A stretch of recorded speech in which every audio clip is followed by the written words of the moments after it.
Hi, I'm Mario Evon, and you're listening to Talk Truth, a weekly edutainment podcast discussing the things that most people are afraid to, but from a Jamaican perspective. From relationships, sex and sexuality, to the ins and outs of entrepreneurship, in this space we speak about almost anything with the intention to inspire, educate, entertain, and create a fair and balanced space where your truth shall become your power and set you free. Hey guys, this is episode number 52 of Talk Truth, and I'm your boy Mario Evon, and again, so happy to be here on another Sunday.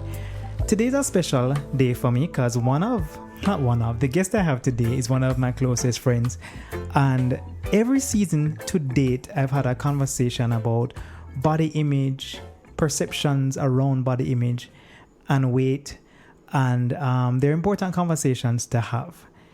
And my friend here today with me is Elva Clarke, and I'm going to allow Elva to introduce herself shortly, but we're going to have a conversation around her journey with her weight and a whole bag of things. Elva, hi. Hey Mario, thank you for having me. Thank you for agreeing. Elva, tell us a little bit about, I want to hear two sides. Tell us about who is Elva, the human, and tell us about what you do. Okay, who is Elva, the human? Elva, the human is an expression of God's love and his creative talent, not to overstate it. But on a serious note, I really do believe that I am an expression of God's love, and that's that's the principal essence of Elva. And I am daughter, sister, auntie, friend, cousin,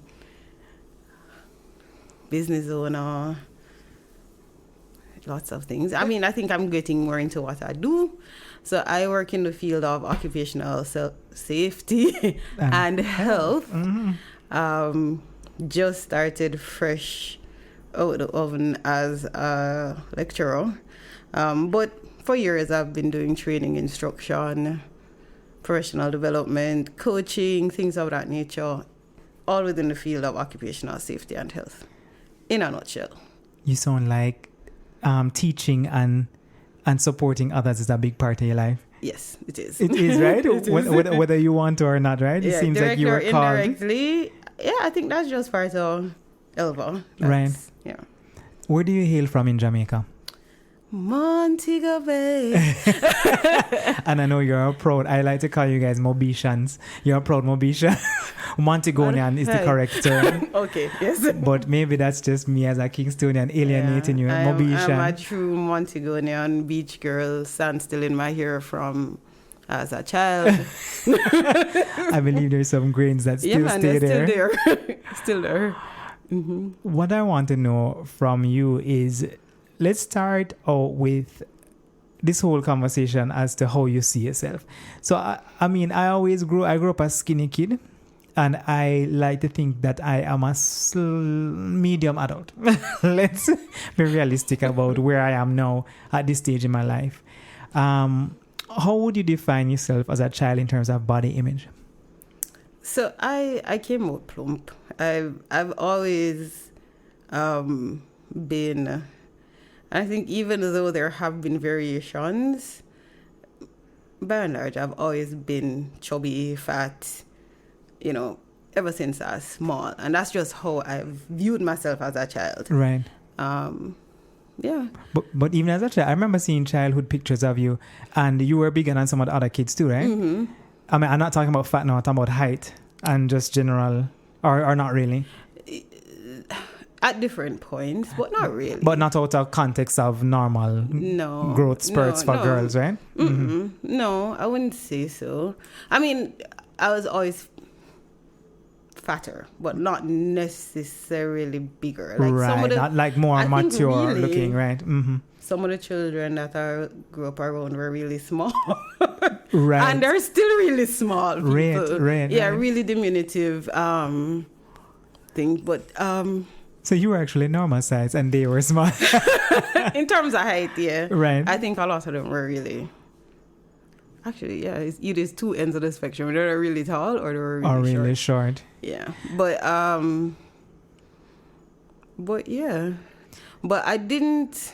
So even though I always knew that growing up, I think I was fortunate. When did you actually know, though? And how did you know? Because I don't think I knew different. It just, I can't remember when I knew. Right. Or didn't know, or when I became like that. I was just always big baby. Or I should say, no, when did you have a personal awareness of the fact that you were like plump? Because, plump wouldn't be a concept for a child. It becomes a concept when someone starts to tell you. No, but I think people have told me my whole life. Right, okay. So, as far as I'm concerned, I cannot remember it not being pointed out. Right. That you are bigger than the others. Right. Sometimes kindly, sometimes not so kindly, but it was always pointed out. Mm-hmm. So it's like I can't conceive of a time when that wasn't the case. Right. And given that you grew up in Jamaica, we know that kids in general can be mean. Did you have a childhood where you were picked on for being plump? No, and I think that's why I was alluding to the fact that I was fortunate. Right. So the children that I was exposed to in the main, it was not an issue. I was just one of the kids. Probably a little sheltered. Right. But those, my school was small. So I think to perhaps understanding a bit better is to get an idea of the concept. Mm-hmm. So I started at school at 2.5 years old. Right. And I stayed there until I took common entrance at that's 10, 11. Yeah, 10, 11. Mm-hmm. Pretty much the same group of people. So we all grew up together. And but it doesn't mean that they couldn't have been mean. Their parents raised them well. Right. The school was not supportive of that kind of thing. And I really think I was just fortunate. Good space, good people, eh? Good space, good people. But my sister says that I was sassy. Right. I mean, look at the halo. How could that even be possible? But she claims that because of my attitude, nobody messed with you. That people didn't think that they could. Right. I didn't perceive myself that way at the time. But there's a possibility. That you were protecting yourself, right? I was protecting myself. And I think she also protected me as well.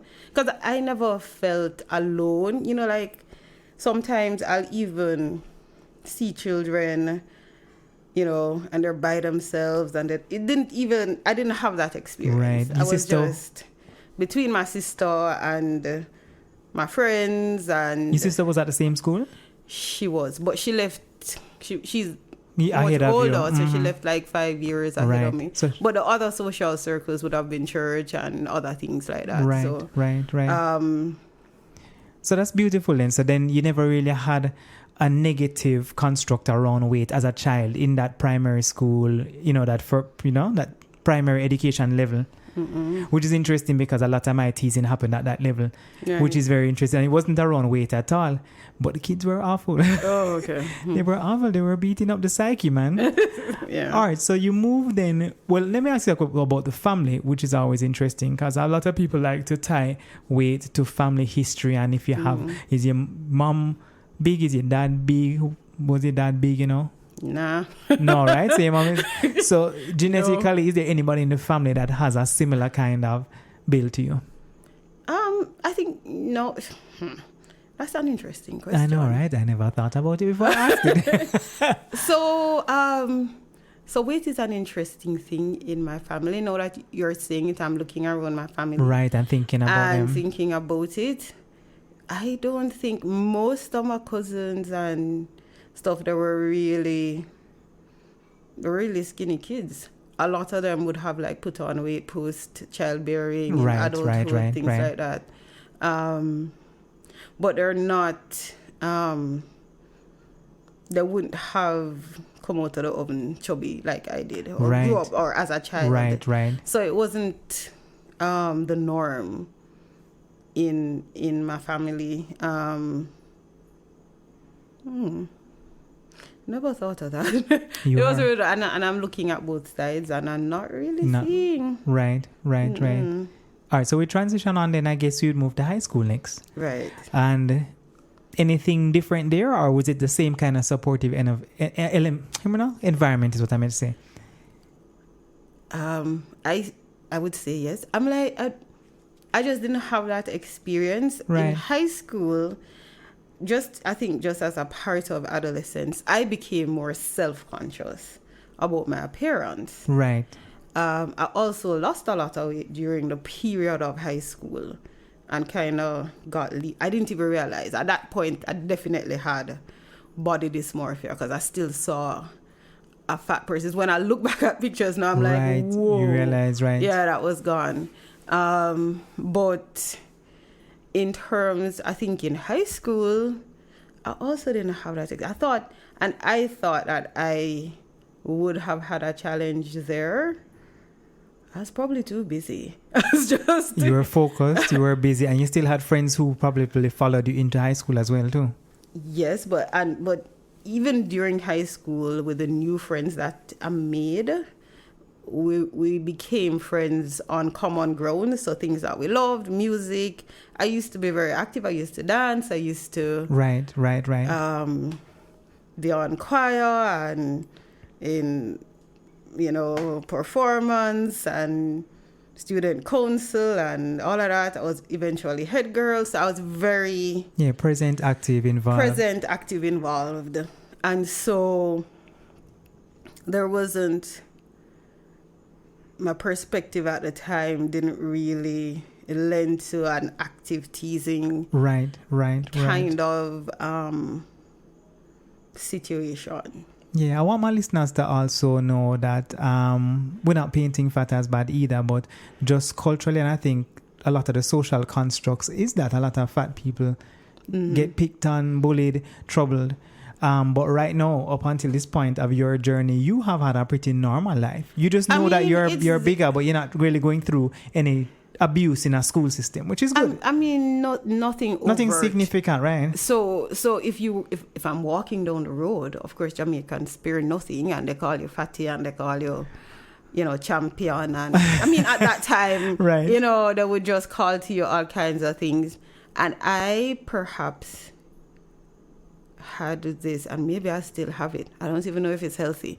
I just kind of block things.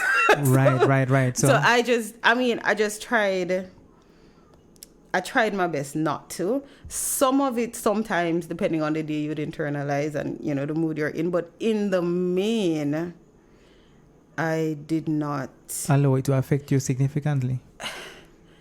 No, but while that is true, there was a part of me that felt that there was something about me that needed to be fixed. It was something that I needed to be actively working on all the time. Yeah.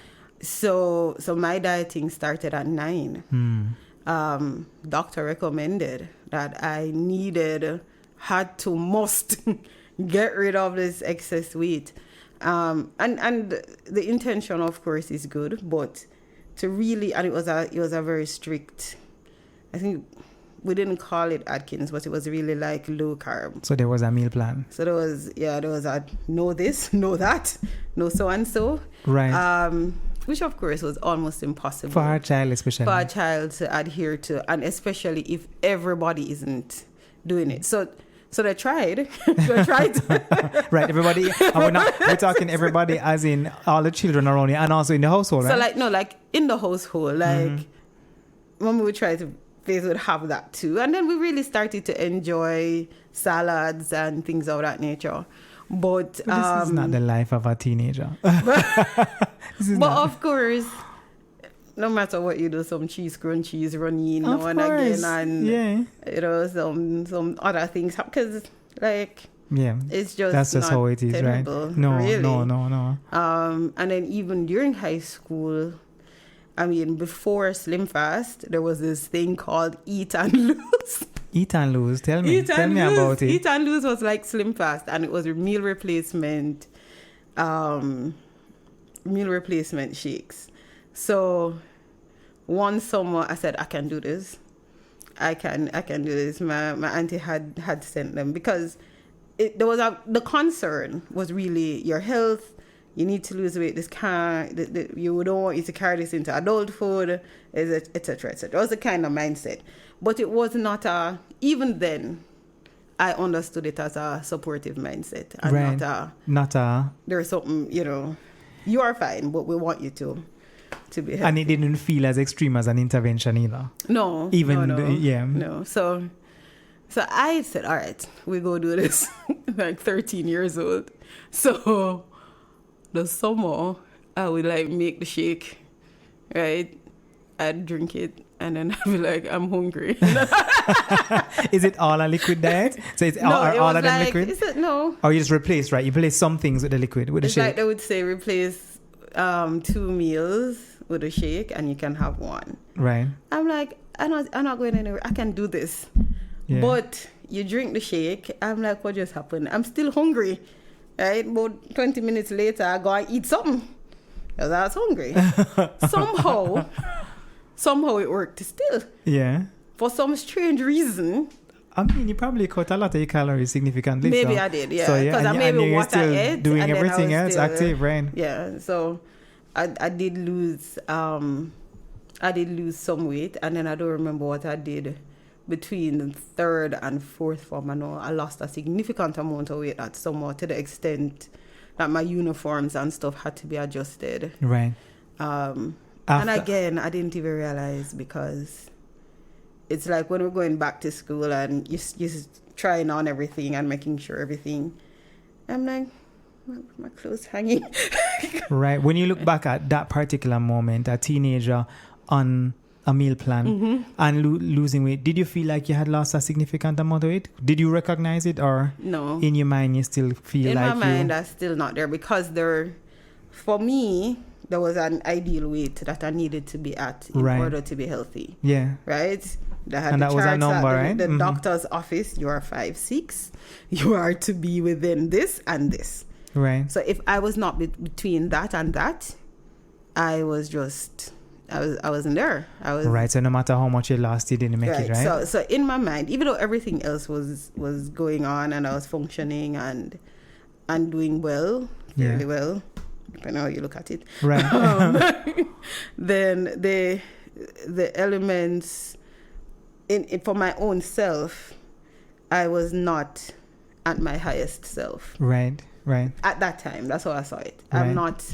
I'm not actualizing. I didn't think the word actualizing then, but I'm like, right. You you haven't reached the goal. Right. Yeah. I am not the best person I can be, because I'm not this number. Yeah. Yeah. So where do we move after high school and on the journey, I should say? Where would be the next significant change in your life?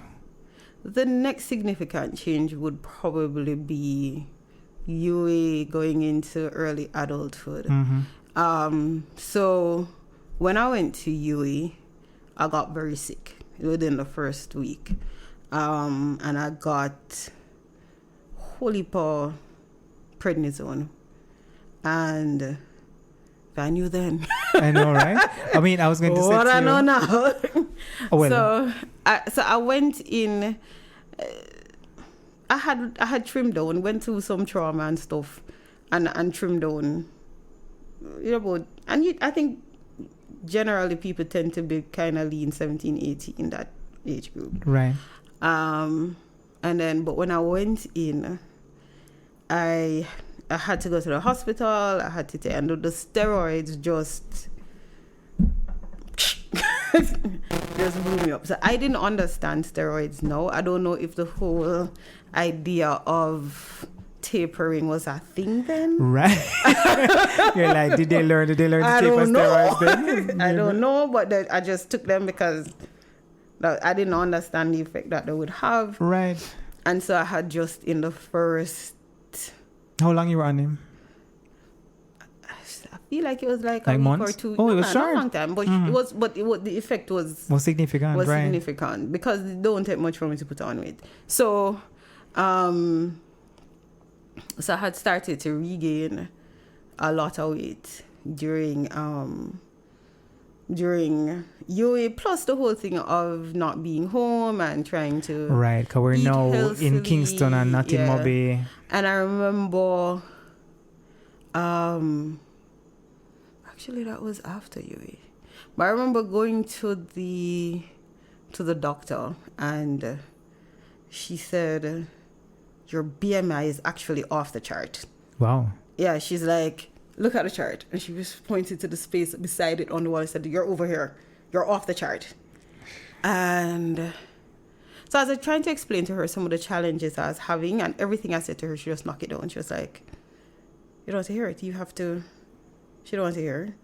She don't care that I don't have a stove for myself or a fridge for myself. Or she's like, you just need to do better.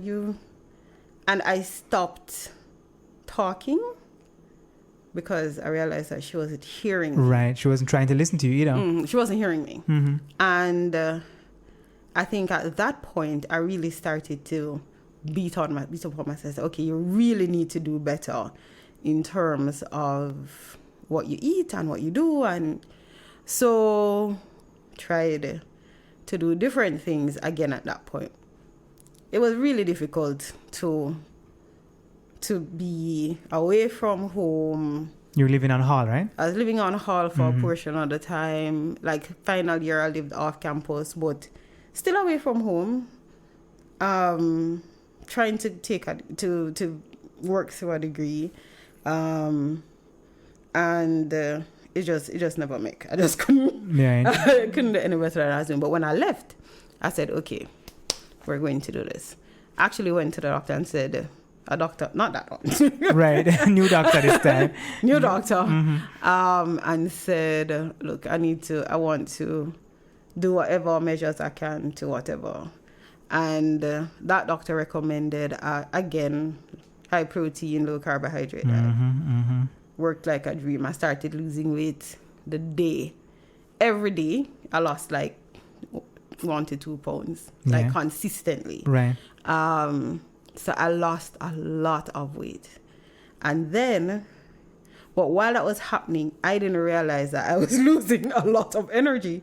And then I was just like, at the point where, to make the steps, people were like, you're actually walking slower. Right. I'm like, what do you mean?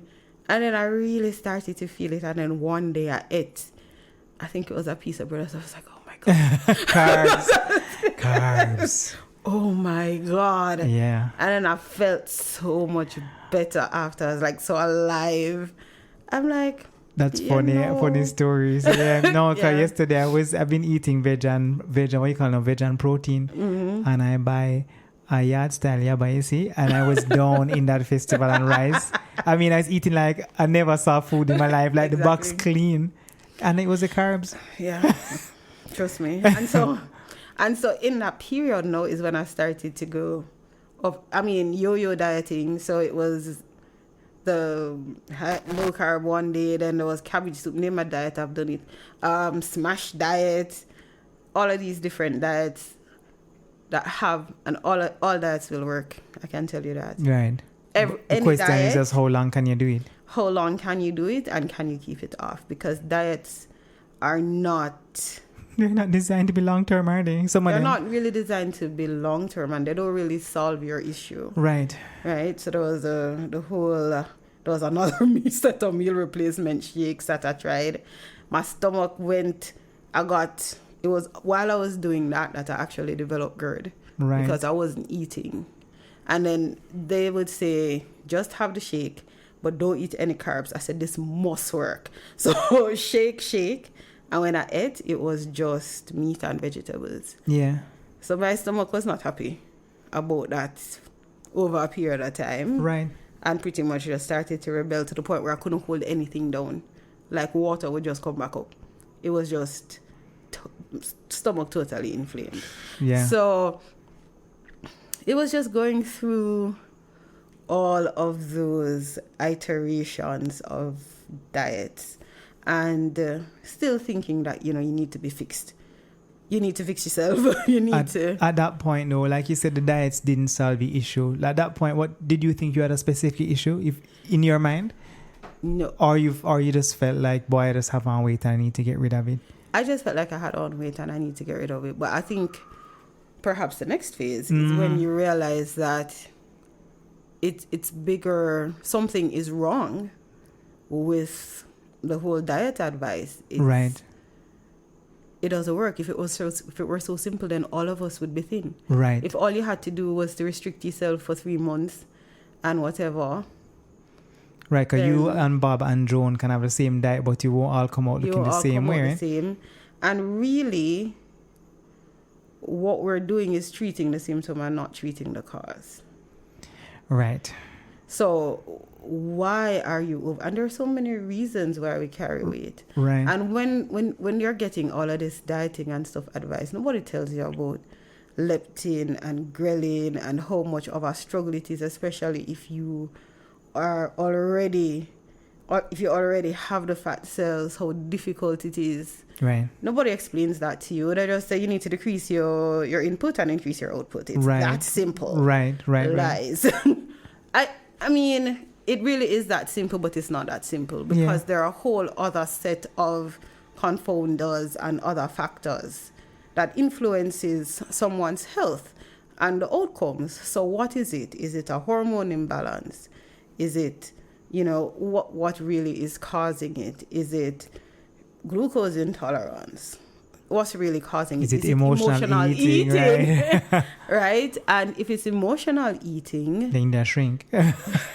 Or no, seriously, good you friends. need some kind of management for it. Right, you need to manage the mind before you can manage the mind. The food. So right? I didn't realize that I would eat emotionally. So one day I had just eaten. And I'm talking about 2-3 years ago. Just ate lunch, had a proper lunch. Full. Fine. And I had a challenge at work. Something happened and stressed, and immediately I felt like I hadn't eaten all day. I was like, you cannot be hungry. Right, impossible. You cannot be hungry. Impossible. This cannot be true hunger. Yeah. This is a response to the stress. Yeah. And when I used to study, I remember I used to study with snacks all the time. Right. And so now when I'm looking back, I realize that when there is a difficulty, you tend to, and then I'm doing this through the night. Yeah. And then you don't realize that. You didn't realize it was a problem then, right? Exactly. Right. Because, and then for some people were doing that and they were slim. They were slim, they were fine, They right? had no issue. So everybody know that we're going to study tonight, so you buy up your snacks. Everybody does it. For me and my body type, right, the result is different. I just have a different makeup. And so what my most recent, and I'm still on the journey, my most recent revelation is that this whole diet culture thing is really not serving us, and that we need to look at our specific issues. Right. We need to advocate for our own health. Just before I was telling you that a lot of the times my feeling is that my health isn't taken care of. When I see a medical, he's not my doctor, by the way. Right, I'm not your doctor, right? Uh-huh. I'm her doctor friend, but not her doctor. Doctor friend, but she's not throwing shade at me, but it's okay. I'm okay. I can, my back broad. I don't know. Right. I can handle comments about the profession. I know some of them are true. Yeah. So I feel as though you will go to a doctor with a particular health issue, and everything is because you're fat. Right. So your knee hurting you, your joints hurting you is because you're fat. Everything is because you're fat. And people with mental illness have that same problem. Once you mention something like a little depression or a little anxiety, somebody's ready to already jump the entire differential diagnosis list and jump to the end, which is not what we were taught. We were taught to rule out all medical things before you make a psychiatric diagnosis. Yeah. And the same should apply. Yeah, but I think for weight. I think there is that inherent bias that's there. So part of it is the training. Part of it is the culture, the individual, right? The individual's bias that this person is before me fat, so they're lazy, they overeat. Right. Right. All of these things. Which could come from their own homes or from general culture. Or just from general culture. Mm-hmm. So people who know me well wonder about how much I eat.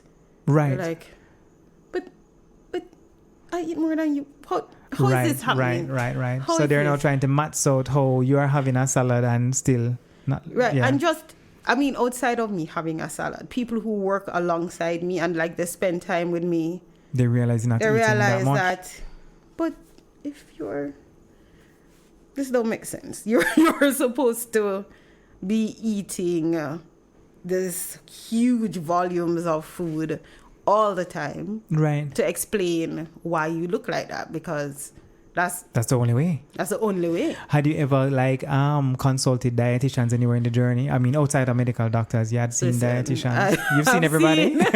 I've seen them all. I've seen the dietitians. Like, I can tell. Somebody be like, how many calories in a can of soda? It's like a 10-ounce can. It's too. Right, you like, could tell them. I can just So tell you. did that advice help in any way? Apart from learning how to calorie count, which is very important, actually. It's important, but From a intake perspective. it's so what is important, I think, is really the awareness about the content of the food, like what's really Right, the making quality up of your it, food right. and the quality of your food. And so the quality of your calories, I think, is more I think critical. Right. But I think because of it, I'm just really super aware, but it created a whole lot of anxiety. I still have food anxiety. Right. Like, You every don't even time I want to eat, touch certain things. if you put something before me, I've already... You've tallied that total on the plate. I've tallied that total. I'm like... This is about 800 calories. All right. Yeah, I'm like, this is too many carbs. This is not balanced. This is so... And I'm really... And I do that all the time. Mm-hmm.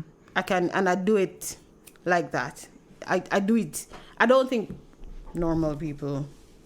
Healthy... No, when I say normal people, I mean people who with aren't healthy- like trying to train for a bodybuilding competition or lose weight. and They're have just eating healthy- food. No. healthy views towards food. Yeah, they're just eating. Not really sitting down saying... This is 1,000 calories. This is too many carbs, or this is too much whatever. And this is... I wonder if the deep fat fry... I wonder if this is refried. Yeah, it's like... So how did you counter the stereotypes? I mean, you named some of them, but how did you in your life counter them if they ever came to you? Or if you even felt them? Because I'm sure not all the time it was verbalized, but sometimes you have experiences where Oh, yeah. I think... where people express something without saying it. They express it a lot. From being in a serving line and they actually serve you less food. Oh. Yeah, you and I have been out and they've actually served you more food Well, than me. yeah, I'm a Jamaican man, you know how that goes. I think it's more than that. And this is where we'll never be sure, but Yeah, and I was like, so you're not sure, so you're like, anyway. right. Moving right along. But I think often they will just cut my food because they figure you don't eat anymore. Listen, she eat too much. We're gonna get her less, and then him look like him could do it some more. And They he's a don't man. know that it suits me that they're doing that because I'm not going to eat as much anyway. Right. But it's fine. But it's not fair. Yeah, but it is what it is. But those things you can kind of laugh away. But where I've really had real challenges, I think, is when I was in the job market, and I think people really made decisions, and not favorable decisions, Right. about how I would fit based on my weight. And sometimes they would ask me, well, this job is really physical. You have to walk up and down and do inspections. Do you think you could manage that? Yeah, Well, yeah. That's a big job, yeah. Fortunately for them, I was younger then. They needed to have asked me something like that. No. Right. For me to ask them if this is a standard question for every candidate Right. who is interviewed. Right. I would not have said that. Then, yeah, I know that 20 feeling years now, ago. right? But Should have been now. should have been no. Yeah. And I've seen... Because that would be discrimination, and then that's something that you could highlight in the interview. I would just want to know. Yeah. I just want to put it on the table and see how they respond. Yeah, and see how they respond. Yeah. But And they probably then wouldn't have a my whole response. mindset was different then, because then I felt like I had to I was desperate for the Right, job. you're more eager for the job and to fit into the mold. And to fit into the mold. No, I'm more looking for whether or not I fit into their mold. Right. Not the other way around. Right. So if I see something like that looks like bad culture, it's easy for me to say, no. that probably wouldn't have been a good fit for me anyway. But I saw a local psychiatrist actually write in the paper that people who are overweight are not good leaders because they're not hard workers and they don't have discipline. And I was like, who are you? like a renowned, not psychiatrist, psychologist, actually support the bias. Yeah. I'm like, so what about the skinny smokers? Where's their discipline? And the skinny drinkers with the big bellies. The skinny drinkers. Yeah. Where's their discipline? What about the people who are addicted to sex that you probably don't know about? Right, because it's hidden. You can't look and tell. Know. Yeah. What about their discipline? What is it? Because suppose I do have a challenge with weight. I know a bad leader. Right. Who extrapolates that? Right. Stuff. Who jumped from there to there? Who jumped from here to there? And this is somebody who is supposed to be trained and is looked upon. Right. For a professional opinion and a stable one. For a professional opinion and a trusted source and things of that nature. And it also was filled with bias. It didn't even have another side. I'm like, first, even if there is a study, the study is biased. It cannot be that is the only indication. Right. Or a sound indication of someone's work ethic. And discipline. Because of their weight. Like, yeah. But it has taken a long time for me to come a step back and say, what, you're not making sense. This is your total bias. And that has taken years of experience and my own personal growth to really just look, this is it. I know I'm a hard worker. I know that I have good work ethic. Yeah. So you can't just look at me and decide that. I want to lead up to you telling me about constructs of self-love and keeping yourself sane. But before we get there, I want you to actually tell me about, realistically, how has the weight affected you? So I think that so I'm talking about really the negatives of it, if there really are any in your mind. I think really it creates, because that kind of bias in the society really manifests as a whole lot of microaggressions. Microaggressions to yourself? Or against you? Both externally and internally. I think that perhaps on my journey overall, it has something that has always been in the back there. Yeah. And so I sometimes wonder if I'm being judged. Right, even when you're not. Even when I'm not. Right, kind of like how all discrimination works, right? Right. So it's in much the same way as any discrimination. Yeah. Anybody who is discriminated racism, discriminated against would have those kinds of challenges. So I guess it does affect your security too, in terms of right. And there are some health challenges that come along with it. As well, working on those as well.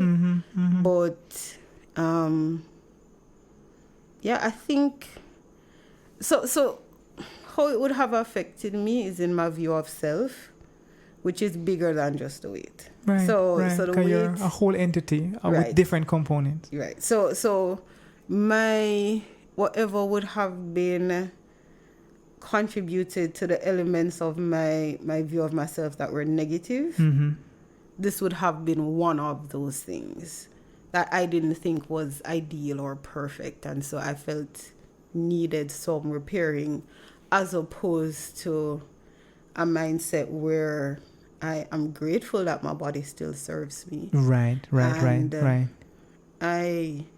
All the things I've achieved has been through this body, with this, right? Yeah. all the things I've written, all the work I still do, it's done with this body. And that appreciation of the body doesn't mean that you don't want to lose weight or be healthy, but you just don't focus on being fixed. On being fixed on it.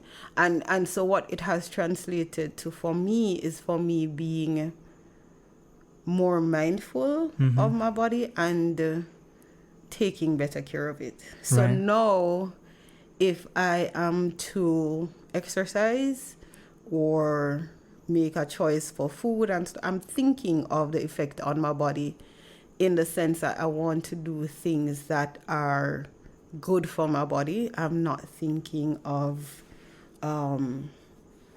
pressure to lose weight or, a particular fitness goal necessarily. I mean, those are there as well, but it's more when I exercise, my body appreciates this and I need to take care of it and do things that way. I've had bad experiences at the gym.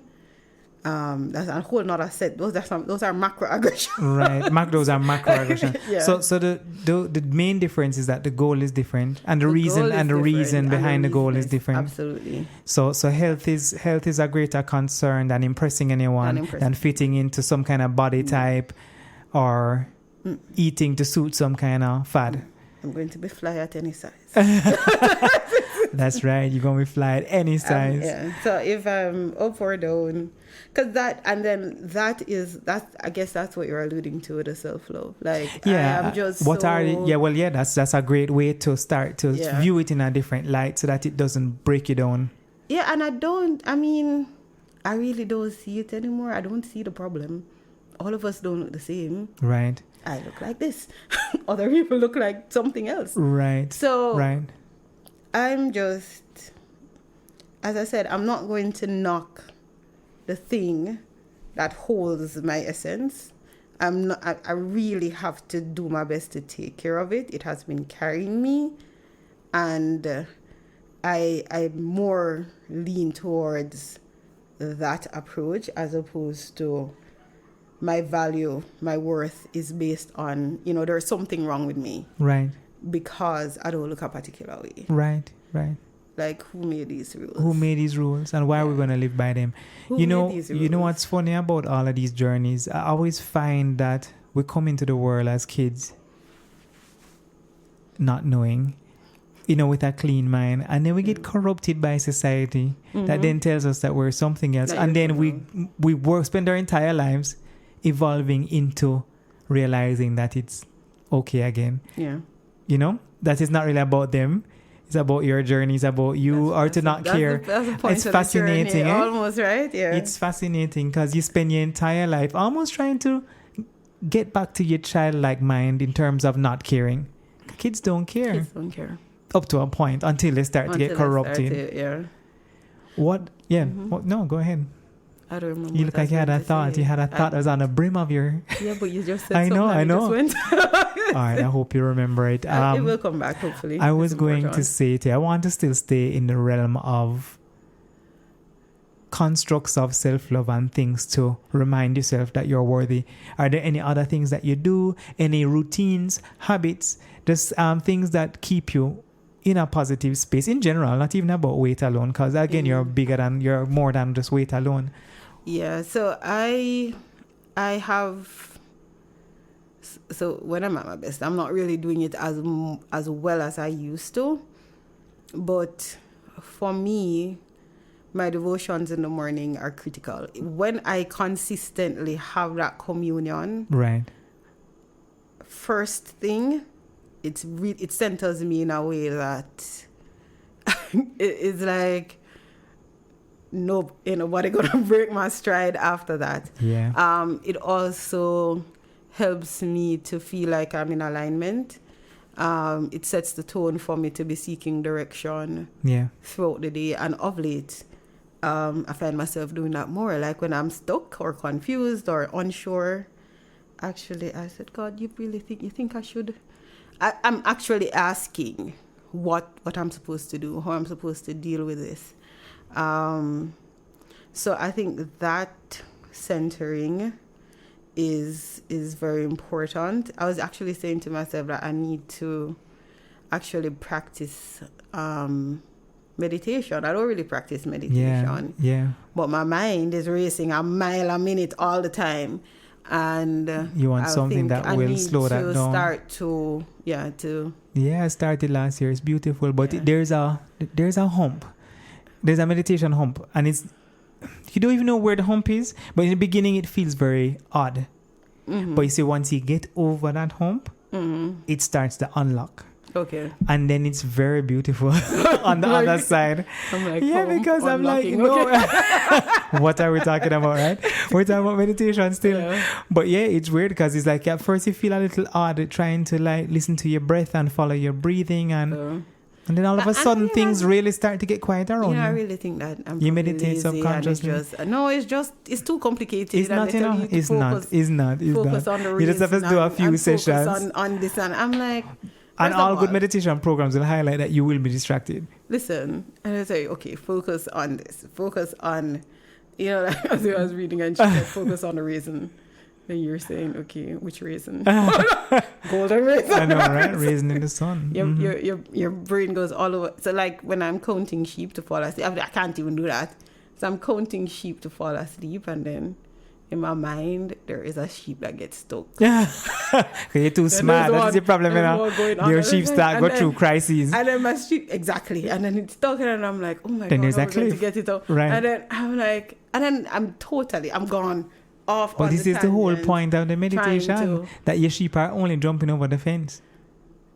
That's all they do. I'm actually still seeing the sheep. the one stuck in the fence. Yeah, so my mind is really hyper. Yeah. So I learn. I mean, I'm still on it. There's still just so much to learn. But overall, how would you say you feel about yourself right at this point in life? Well, you did say it's already parts of it. I'm good. I think that I'm on a journey. Mm-hmm. I think that there are things that I need to do. And the journey is very personal. It's very much mine. Yeah. It is the pace at which I go, what I'm able to do. No, it's difficult. I'm not open. I'm not receptive to the judgment that would surround what people think about me. Right. Because they have no idea. They can't know. Because it's my journey. Right. They don't know what you've been through. And they don't know what I've been through. And they don't know what I am going through. Right. Right. And what they see is what they see. And what they think is none of your business. None of my business. Yeah, so, I always love that saying. So I am really coming into that because... And I think I always had it a little bit, but I'm really coming into it. Yeah. And so between that connection with God and knowing that, look, God made me, I'm still here. There are a lot of people, young, old, who are no gone. longer here. That means if I'm here. I am still here. There are things for me to do. Mm-hmm. And I need to get in alignment so that I know that I'm doing what I'm here to do. Mm-hmm. And that is where my mind is. And so because my mindset is more that way, I'm less worried about other things. Absolutely. I feel like God has my back. He is taking care of me. He's not going to take me anywhere. That you can't manage, that you can't. Right. Even if I feel that way, and when I feel like I just let it go, because there is nothing else I can do. Yeah. And trust the process. Trust the process, yes. That I'll be carried. And so the other things, the worry about that, sometimes there may be little triggers and there may be things people say or something like that. Jamaican culture. Right. We don't hold nothing back. In general is not... It's not sensitive. It's not a sensitive culture. It's not sensitive. I shouldn't say it's not kind, because they're kind. Yeah, we have kind and nice people, not sensitive all the time. Direct, open, crass, fast. I just feel like certain things just don't need to be said, and we say in our them. culture, we like say anything you want to say. So when you have to say everything you see. So when you haven't seen someone in a long time and them say, Lord Jesus, my big go, I'm like, have you seen me yet? Where may I bigger go? Yeah, you know. Excuse me? No, that is a common thing. Yeah, Like, yeah. where you bigger go? What? I'm like, Or you look healthy, round, fluffy, yeah. fat. I'm like, but so it's not so much what they say, you know. It is It's how- as though it is that they haven't seen me. They're Yeah. seeing They're that seeing I'm y- fat, but they but haven't seen you. me. Yeah, the human, They haven't seen me. the person. Yeah. Well, they haven't acknowledged that Right, they've right, seen me. right. So- they've acknowledged something else, and that for And that's me, the first thing that's coming out yeah. of their mouth. So again, I don't know if this is healthy, but you know those shows where the cocoon people. They just go into a cocoon and I mean, they stay right there. yeah, and depending on the circumstance, they can actually be talking and I stop hearing. Like it's just like the sound between the stations. Yeah, like in the on cartoons, radio, yeah. where you're Yeah. All of a sudden, you were a person, now you're static. I'm just like, You're static. what are, especially if I don't know you, you just know. Oh wow, even more It's so. like, I don't know if that's a good thing. It I'll work on Well, to wrap up, Elva, of course, Yeah. I always like to ask my guests to give advice. You know, there's someone who is listening who was you as a child or is you right now, and they are resonating with this because they have been through it and they've lived it. What kind of advice you have for that person to remain grounded, focused, not defensive, in love with themselves? You know, I'm hesitant to give advice. Anyway. I know. I mean, this is just your opinion. So you know? in general, what I think is that people need to own their experience as their own. Try your best not to become attentive to the opinions of others. Own your journey. What you've experienced, there are things unspeakable that you've experienced that others won't know about, Right. won't understand, don't need to understand. So if you're struggling with your weight, be kind to yourself, be patient with yourself. Ensure that you are focusing on your health and what your particular health challenge is. So if your health challenge is that you don't tolerate glucose well, then if you love your body, you're not going to put a lot of carbs in there. Right. If your health challenge is Cholesterol. Then don't eat a lot of pizza. then we're not going to eat a lot of cholesterol. saturated fats and so on, right? If you're anemic, then you need to work. And then what because of the uniqueness of your journey. So people don't know that I'm anemic. Right. People also would take advice and say, okay, even I laughed at the doctor. Right. When I said, I was like, I've been anemic for years. Yeah. And it does affect my energy. And it does affect my ability to exercise and that kind of thing. So your journey is very personal. It's yours. Be patient with yourself. Be kind to yourself. I think that's really it. Be kind to yourself. Be kind to yourself. Think of the person that you love. Like unconditionally, the closest person on earth that you love unconditionally. And when you're doing your self-talk, ask yourself if you'd speak to that person that way on any day. I love that. On any day. I love that. And if you wouldn't say it to that person, then don't say it to yourself. Don't say it to yourself. And the love, figure out your love language and pour it on yourself. Amen. Figure out, I just saw honey. Figure out your love language and pour it on yourself. That's sticky though. Yourself. But I mean, that's what you want. I want it to stick. You want it to stick. Yeah. So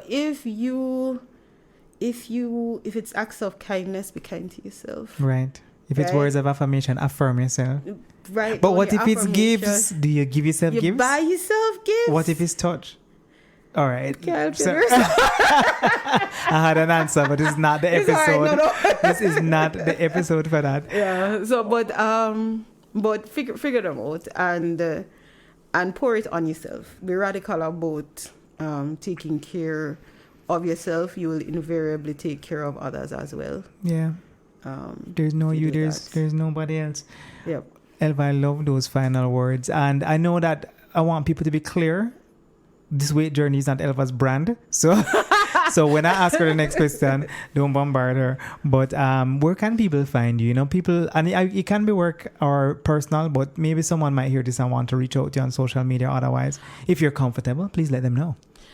Okay, I think, well, on social media, I don't even know if I'm barely there. I'm I know. hanging there, but I think I'm most active on Instagram. Yes. And my handle is Elvastic. Okay, you're fantastic. I'm fantastic. And I will put that in the show notes Yeah. as well, so you guys can click on that link if you forget. But it's at Elvastic on Elvastic. Instagram. On Instagram, you can DM me, and I think I check that fairly regularly I think to so, be able right? to respond. Yeah. And Elva, well, wish I everyone always the best. really appreciate when people come on this particular podcast to share their truths. Truths are powerful. Truths are vulnerable. Mm-hmm. Truths are honest. There's so many things, and it's not easy to do. So I thank you for your time. Thank you for your honesty. And I wish you all the best on this journey, and keep loving yourself. Thank you, Mario, and you do the same. Thanks, Elva. All right, guys. Take care. Okay. You've just listened to episode number 52 of Talk Truth with my friend Elva Clarke. Please follow her at Elvastic on Instagram. And you know what to do. On my side, follow our podcast at TLKTRTH. And yes, that's Talk Truth without the vowels.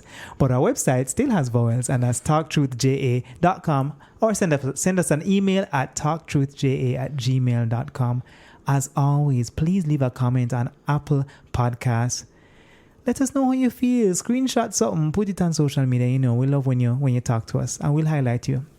So, until next time, this is Talk Truth, where your truth shall become your power and set you free. Later.